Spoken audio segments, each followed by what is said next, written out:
The house is already gone. Flames have eaten through the roof, the windows have blown out, and 3 little girls are still inside. Cameron Todd Willingham stands in the front yard, barefoot, screaming. Neighbors hold him back. He is burned on his arms, his face, his hair singed. Firefighters arrive, but it is already too late. Amber, 1 year old. The twins, Carmen and Cameron, 2 years old. All 3 die in their beds. And standing in the ashes of what used to be his home, the father who says he tried to save them becomes the prime suspect in their murders. 12 years later, the state of Texas kills him for it, based on science that doesn't hold up to a single honest review. Corsicana, Texas, December the 23rd, 1991. It is 2 days before Christmas. Cameron Todd Willingham is 23 years old, a young father living in a small rental house on West 11th Avenue.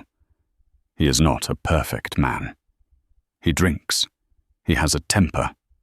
He has a troubled past. But on this morning, he says he wakes up to the sound of his 1-year-old daughter crying and finds the hallway already filled with black smoke. He says he tries to reach the children's room, but the heat drives him back. He says he crawls to the front door and runs outside, screaming for help. His wife, Stacy, is not home. She is out buying Christmas presents. She returns to find her entire world turned to char. Within hours, arson investigators walk through the debris and begin building a case that will send Cameron Todd Willingham to death row. 2 investigators from the Corsicana Fire Department examine the scene. They are not scientists. They have no engineering degrees. They have training based on old rules of thumb, passed down through generations of fire investigators, rules that have never been tested in a laboratory. And what they find, they say, proves this fire was set deliberately. First, they identify what they call pour patterns on the floor. These are irregular burn marks on the concrete and on the threshold of the front door, marks they believe show someone poured a liquid accelerant, like lighter fluid or gasoline, and lit it.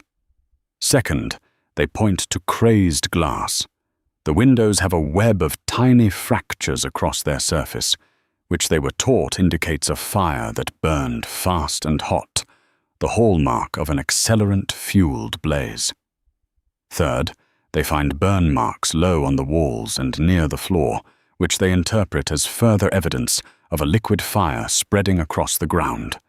They conclude the fire has multiple points of origin. They conclude it was arson.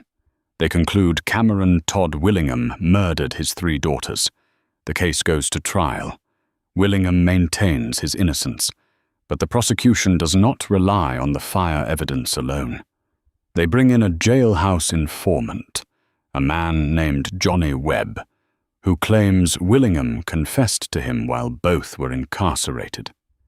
Years later, Webb recants, then recants his recantation, then recants again, eventually signing an affidavit saying prosecutors offered him a deal for his testimony.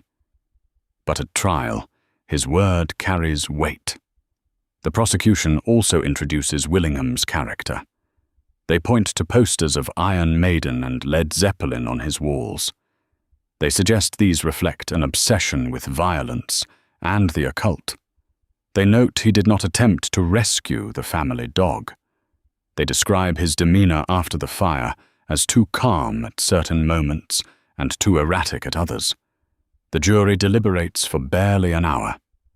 They sentence him to death. On death row, Willingham writes letters. He insists on his innocence. He refuses a plea deal that would spare his life in exchange for a confession. Think about that. A man facing lethal injection is offered a way out if he simply says he did it.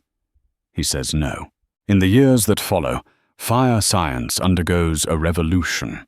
Researchers conduct controlled burn experiments. They discover that many of the indicators investigators had relied on for decades are simply wrong. Poor patterns, those irregular marks on floors, occur naturally in flashover fires when a room reaches a temperature so extreme that everything ignites simultaneously. Crazed glass is caused by rapid cooling from fire hoses, not rapid heating from accelerants. Low burn patterns result from ventilation and the natural behavior of fire in enclosed spaces.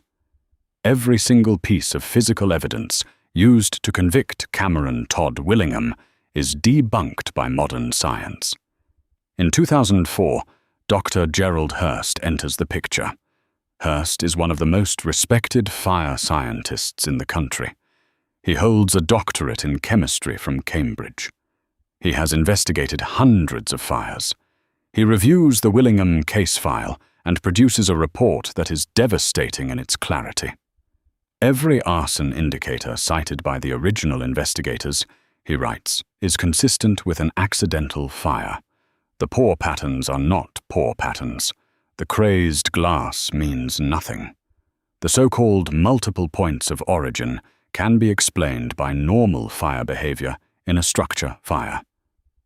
There is, Hurst concludes, no scientific evidence that this fire was arson. None. Hurst's report is submitted to the office of Texas Governor Rick Perry. It arrives days before Willingham's scheduled execution on February 17, 2004. The governor's office receives it. They review it. And the execution proceeds as scheduled. Cameron Todd Willingham is strapped to a gurney and injected with a lethal cocktail of chemicals. His last words are directed at his ex-wife, Stacy, who by then believes he is guilty. He tells her she is wrong. He maintains his innocence until the sodium thiopental stops his heart. After the execution, the questions do not stop. They get louder. In 2009, the Texas Forensic Science Commission hires Dr. Craig Baylor, another nationally recognized fire expert, to review the case. Baylor's findings echo Hurst's. The original investigation, he writes, was not based on science. It was based on folklore. The arson indicators used to convict Willingham had no more basis in fact than the belief that the earth is flat. The commission is scheduled to hear Baylor's testimony.